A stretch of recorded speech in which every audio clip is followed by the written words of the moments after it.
Okay, so we are on a continued discussion for goal setting, how to do it in a way that is successful. This is based upon the book, 5 Days to Your Best Year Ever. And today we'll be discussing designing the future.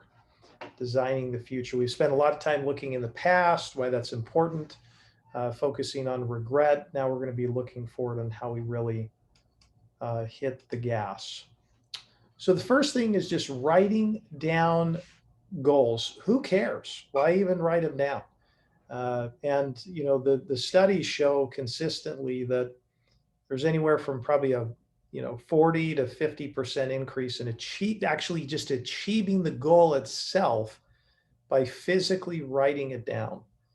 There's something about, and I'm not talking about putting it on a computer, although that's good, but physically taking the pen and pressing it to the paper, something starts to happen inside of our mind. There's a level of commitment that starts to happen.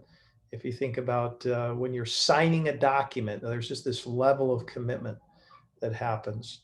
So writing down goals helps you overcome resistance.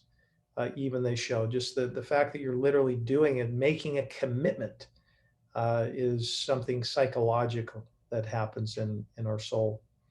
It motivates you to take action when you write things down.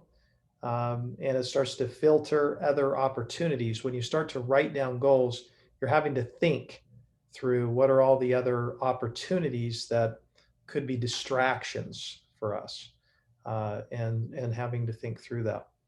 And it also enables you to see and celebrate progress. So you get to actually see that. Like I have done this visioneering exercise for 20 weeks. I have it still on my table. I get to see all the success of the things I talked about and that it was completed, and that just gives you a sense of satisfaction. So what do you guys think when you hear about writing down the goals? Does that surprise you? I love writing goals because then I have something to refer to when it's and celebrate whenever it's over. It's true. 100% right. And it makes sense, like the thought of writing it down versus typing, because I think a lot of us, like, typing is less thought goes into it than actually writing and like the physical, writing it down and whatnot. So I think when you're actually writing, it becomes personal and you're putting much more thought into it. So I think it's a good approach to actual writing, not typing them out. Yeah, exactly. 100%. I had a little mini daydream as you were talking about that our company shifted to, like, all of our meetings were like everyone just writes everything down. Yeah. Obviously that's like not like super doable in today's, in today in general, but I was like, wow, I wonder how much more we would get done with that higher sense of commitment if we all just literally wrote everything down. Like, what would that look like? It'd be an interesting experiment. That's really cool. Yeah, I like that. Just the fact that, where the power of the pen, just pressing that and putting in more commitment. It's a great daydream. I love it. Okay, so now we'll go through, which we've heard all this before, is the SMART goals, SMART. And the first one is specific as what? Terrific. I'm glad we'll get that one down. You guys will make fun of me at my funeral. You don't say specific is terrific. Vague is the plague. But the focus is power. We get real focused, real specific, very focused. It is tantamount to putting water through a reduced diameter pipe. And what happens is that water, that pressure, just starts to really just launch the water forward as it goes through. There's something that's really powerful about being very clear and very specific and very focused to where you accelerate things, and it helps you get really focused on where you need to go, but it helps you get there faster and with a lot more acceleration. So specific is important because if you don't, then it's kind of like when we go through our exercise of innovation, we spend a lot of time on just what specifically is the problem. And obviously you guys achieved your goal on hiring this gal to start our lead gen process, but we got real specific and had to go through a process to get there. The second one is measurable. Okay, this is a criteria to measure yourself. How do you know you've reached the goal if we don't have some sort of measurable to that? You have to set markers and milestones and things that you can get real measurable with. If you remember on this lead gen, I'd asked you guys, what are these things, the measurables? How do you know you've reached success? That's imperative so that you really know what it is you're running towards. Now that might go in phases, but you at least have to have a starting place to know that you've reached some level of success. And then it becomes tangible. If you can imagine how frustrating it has been in your own life when you just don't have any way to measure whether you were successful, and you can feel real depleted and defeated if you don't have some level of measurability. So do you guys agree with that? Have you had any experience around measurability in the past, but either on both sides of the coin, positive or negative? Yeah, I think it's so important to have progress goals. Like I think we learned that in a big way with our group where, we have this big goal here, but then what is success along the way? Because I think that keeps you motivated to get there. Kept me engaged too. So instead of us waiting till the end, oh great, we're there, but how did we get there? Now at least we know how to get there. It's really, yeah, that's really good, Dan. Yeah, you got to have because you got to see that you're making some progress. Super important. Okay, the third one is actionable. Actionable. So what are you actually going to do?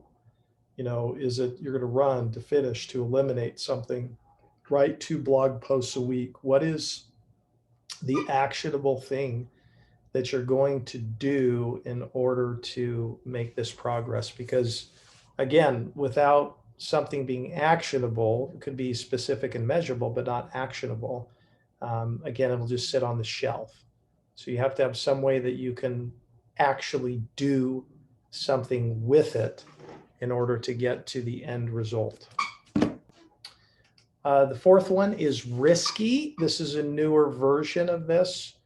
We've heard different versions of SMART in this one, but risky is interesting because there just has to be this degree of difficulty and goal performance.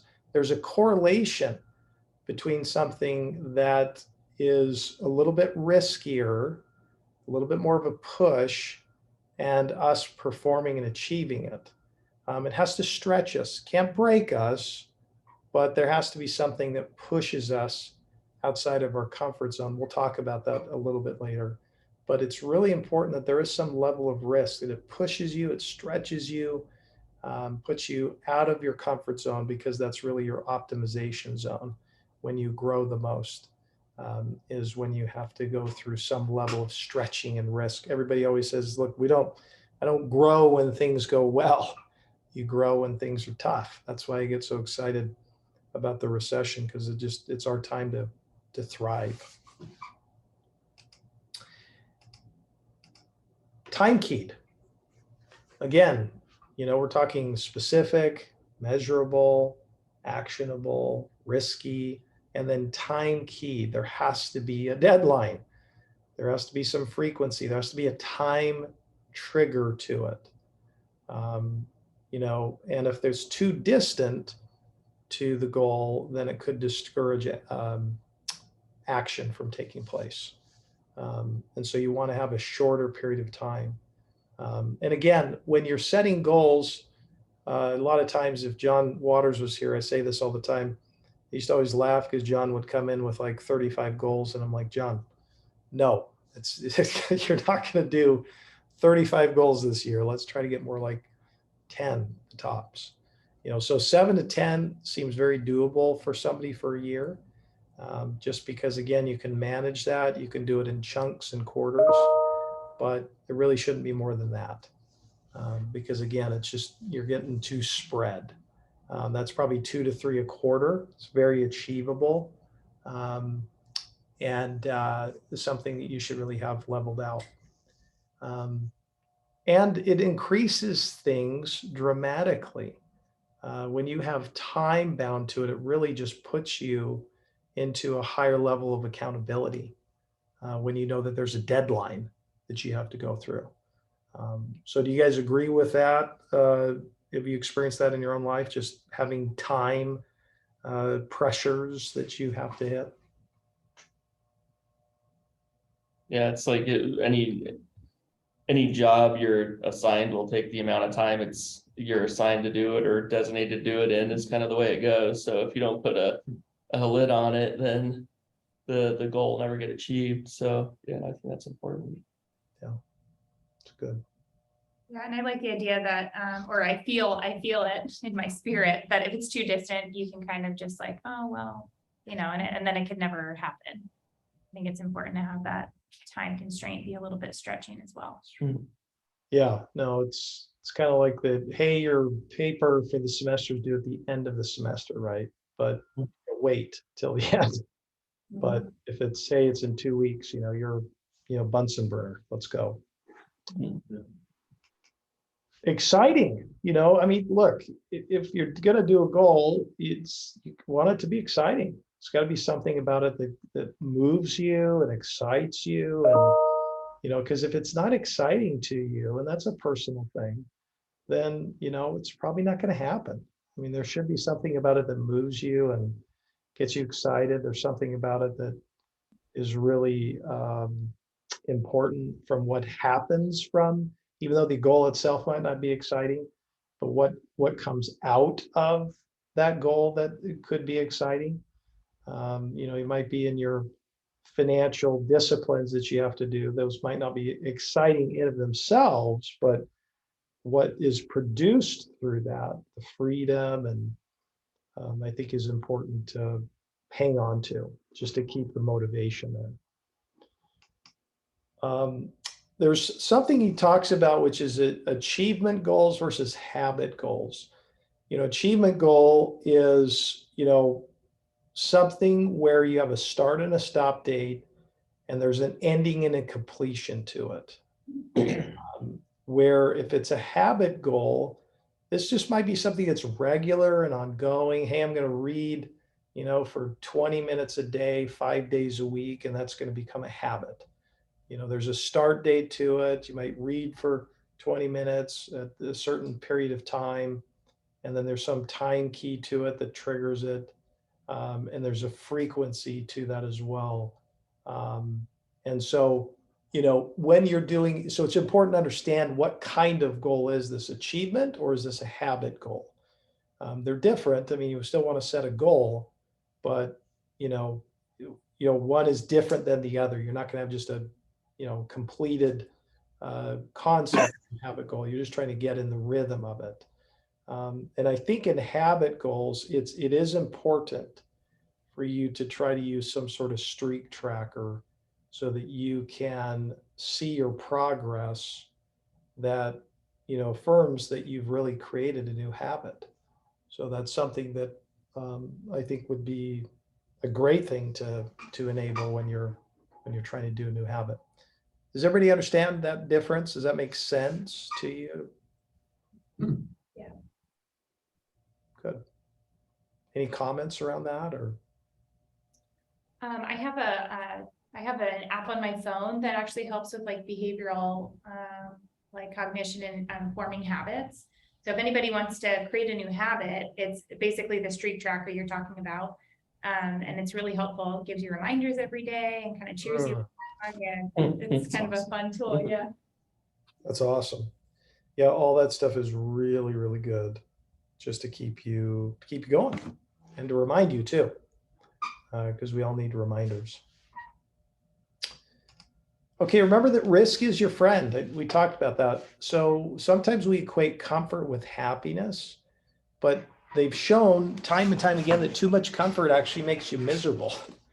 I mean, we live in probably the most comfort-laden culture, and yet if you think about it, we're probably the most miserable people in all the world. It's just kind of ironic. What'd you say?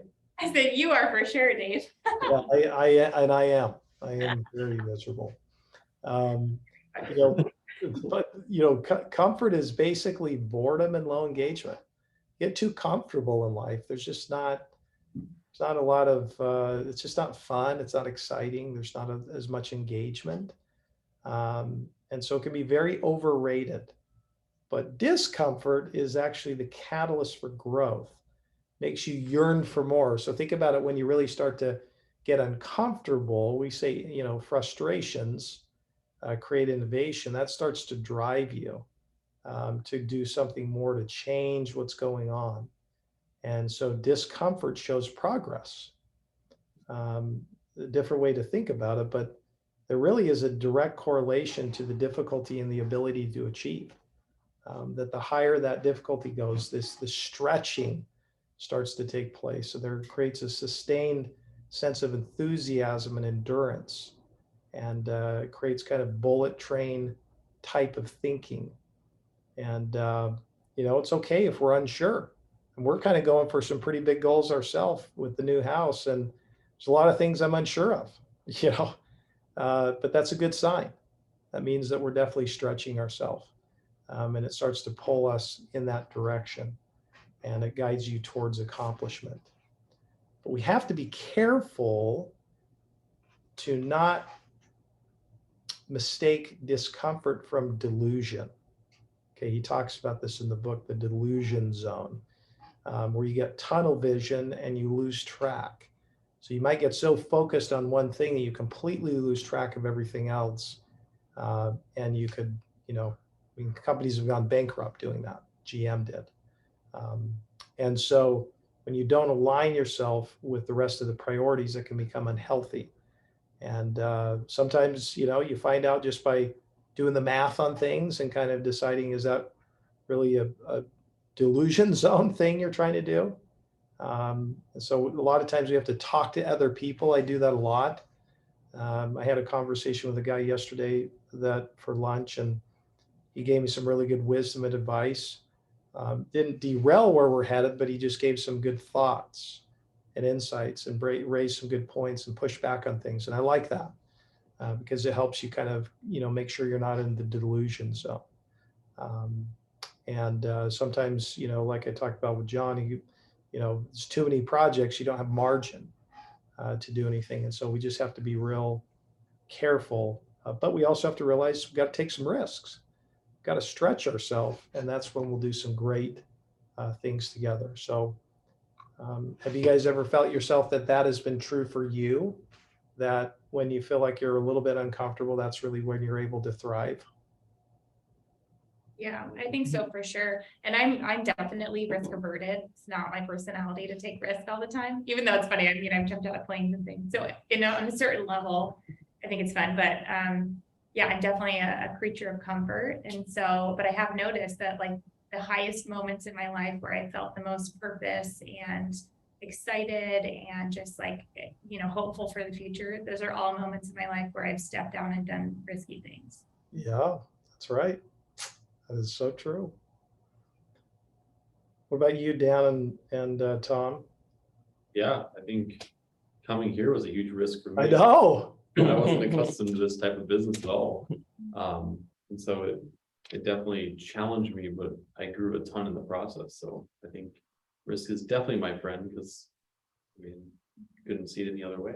Yeah. It was a big risk for you to come here. I remember we went through quite a process just to see if it was going to work, right? Yeah. And paid off, big time. It was a risk for all of us. All of us. Yeah, 100%. What about you, Tom? Yeah, no, I think it's definitely like risk is your friend.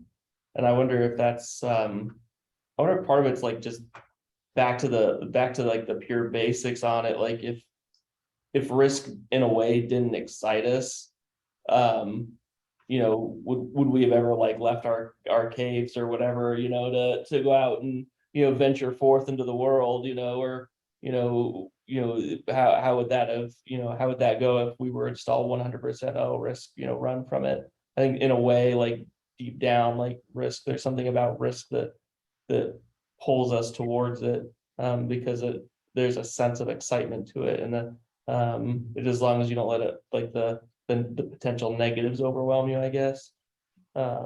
Is kind of my thoughts on it. But yeah, no, I think, yeah, when there's more risk, there's definitely more excitement for getting something done. Yeah, that's good. And then to go off of what Tom just said, as you were talking, I was thinking, I wonder if we're naturally inclined to, I wonder if that's a natural instinct to just desire growth. That might pull towards the risk, it's like, okay, why, it's not for the risk, it's for probably the growth. That we're, like, most The reward. innately attracted to or something. Yeah, it's true though. I mean, we just, there's something about us that longs for growth. Yeah. It makes me think about that H3 group talk we had with, and I can't remember the guy's name, but he was like a psychologist and a financial advisor. Yep. And he was talking about, like a lot of people, when they see risk in the market, they run from the market, when they really should be seeing that as like a time for excitement and moving into like markets that are risky. And it's like, yeah, it's kind of the same, the same way we behave there. Yeah, Or the opposite way we behave there, I guess. it's good. Good thoughts. Well, I guess in closing, we're always going to move towards what we esteem. So that's where we're going to, kind of comes back to the managing our priorities.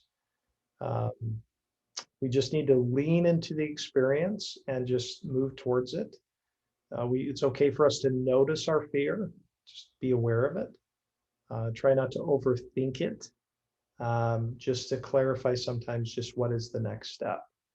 And goals really are about growing and about what you are becoming at the end of the day. So it's important for us to just remember that as we go through and move towards this destination that we're moving towards.